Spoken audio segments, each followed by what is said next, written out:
पत्नी को पसंद नहीं था काला पति, इसलिए जिंदा जलाकर मार दिया।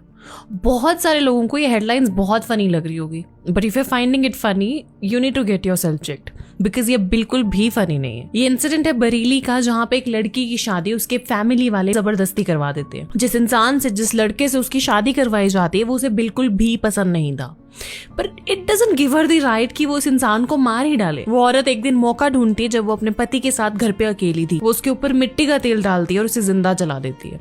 पति के चीखने पे वहाँ के आस पड़ोस के लोग वहाँ पे इकट्ठा होते हैं और उसको हॉस्पिटल लेके जाया जाता है, लेकिन ट्रीटमेंट के ड्यूरिंग ही वो आदमी अपनी जान दे देता है। लकीली उस औरत को पकड़ा जाता है, उसको वहीं पे पड़ोसी पकड़ लेते हैं और पुलिस को सौंप देते हैं और अभी वो अरेस्टेड है। विराट कोहली जैसे इतने बड़े क्रिकेटर के साथ भी अब ब्रांड्स काम करना ही नहीं चाह रहे हैं। और सिर्फ विराट ही नहीं, ऐसे कई बड़े सेलिब्रिटीज है जिन्हें ये सेम चीज फेस करना पड़ रही है। लेकिन ऐसा हो क्यों रहा है? एक टाइम ऐसा भी था जब ये सेलिब्रिटीज क्रिएटिव एड्स किया करते थे और हर कोई लिमिटेड ब्रांड्स के साथ ही एसोसिएट करता था। इससे एड्स भी बेहतर बनती थी और सेलिब्रिटीज की फेस वैल्यू भी मेंटेन रहती थी। एज अ व्यूअर हमें भी एक सेंस ऑफ ऑथेंटिसिटी का एहसास होता था। लेकिन अब कई बड़े सेलिब्रिटीज 50 ब्रांड्स के साथ काम कर रहे हैं, क्योंकि ये उनकी इनकम का एक मेजर हिस्सा होता है। अब यार ऑब्वियस सी बात है, अगर आपको एक ही बंदा ईयरफोन से लेकर स्नैक्स से लेकर मोबाइल फोन से लेकर फैंटेसी एप्स तक हर एड में दिखेगा, तो आप उस पर ट्रस्ट कम करोगे। धीरे धीरे उसका ओवरऑल इन्फ्लुएंस कम होता जाएगा, जो कि हो भी रहा है। और इसी चीज को एक टर्म भी दे दी गई है, influencer fatigue. And this is one of the main reasons कि स्विगी जैसे ब्रांड्स अब ऐसे क्रिएटिव एड्स पर पैसा लगा रहे हैं। एंड इसके रिजल्ट्स तो हमारे सामने ही है। तो आप इस चीज से एग्री करते हो या नहीं?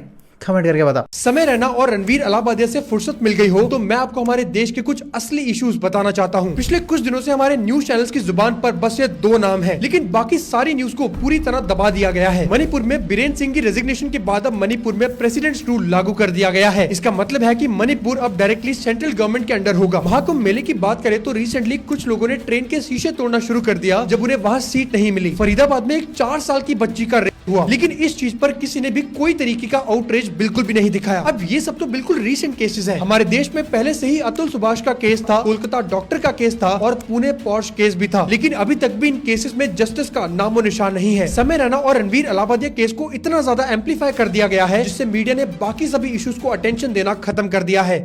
इंडिया में चमार एक फ्लेक्स है, सिर्फ इंडिया ही नहीं, America, London, even global icon Rihanna के लिए भी। मुंबई का एक आदमी जब यूपी में अपने गांव जाता था तो लोग उसे चमार चमार कहते थे और इसी इंसल्ट को उसने आज ग्लोबल ब्रांड बना दिया है। सुधीर राजभर ने 2010 में चमार लेदर ब्रांड शुरू किया, जो एनिमल स्किन से नहीं बल्कि कॉटन, लेटेक्स, कार के टायर से लेदर बनाते हैं और इनके बैग्स, बेल्ट, शूज सब इंटरनेशनली फेमस हो गए हैं। रिहाना ने चमार की 10 लाख की चेयर पर बैठ के शूट किया था और ये सारे प्रोडक्ट्स चमार कम्युनिटी के लोग ही बनाते हैं। है ना कमाल की बात? एक इंसल्ट को ही अपना ब्रांड बना लिया। Follow for more informative content. Kohinoor एक ऐसा हीरा है जिसको आज तक न तो कोई बेच पाया और न ही कोई खरीद पाया। आज तक कोहिनूर को या तो जीता गया है या फिर गिफ्ट किया गया है। आंध्र प्रदेश की गोलकुंडा खदानों से निकला ये हीरा काकातिया डायनेस्टी ने माइन किया था, जिनसे 14वीं शताब्दी में ये हीरा अलाउद्दीन खिलजी ने जीता और फिर 100 सालों के बाद 1526 में ये हीरा बाबर ने जीता और वहाँ से ये हीरा मिला शाहजहां को और शाहजहां ने इसको लेजेंडरी मयूर सिंहासन पर लगवाया। फिर 1739 में नादिर शाह ने दिल्ली पर अटैक कर इस हीरे को जीता और पर्शिया ले गया और इसका नाम रखा कोहिनूर, जिसका मतलब होता है माउंटेन्स ऑफ लाइट। ईयर 1747 में नादिर शाह के मर्डर के बाद ये हीरा हाथ लगा अहमद शाह के, जो उसे अफगानिस्तान ले जाता है। इसके बाद अफगान रूलर्स ने ये हीरा महाराजा रणजीत सिंह को तोहफे में दिया और साल 1839 में ये हीरा मिला दुलीप सिंह को और फिर लॉर्ड डलहौजी ने दुलीप सिंह से डायमंड ले लिया और मुंबई से इंग्लैंड पहुंचा दिया और आज तक ये हीरा इंग्लैंड के टावर ऑफ लंदन में रखा है। तो क्या हमारे कोहिनूर को इंडिया वापस लाया जाना चाहिए? ऐसी ही इंटरेस्टिंग वीडियोस के लिए फॉलो करें विवेक अफेयर्स को। अभी देखा क्या हुआ, पाकिस्तान एयरलाइन एक्चुअली अब फ्रांस में भी सर्विस शुरू कर रही है, तो उन्होंने ये वाला ऐड बनाया। इसमें लिखा है पेरिस वी आर कमिंग।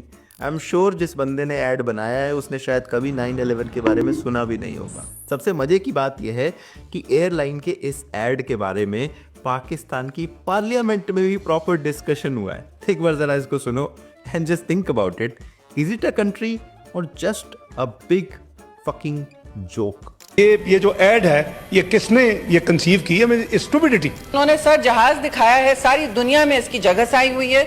जहाज दिखाया है सीधा आईफिल टावर में जाते हुए और कहा है Paris we are coming for you, we are coming.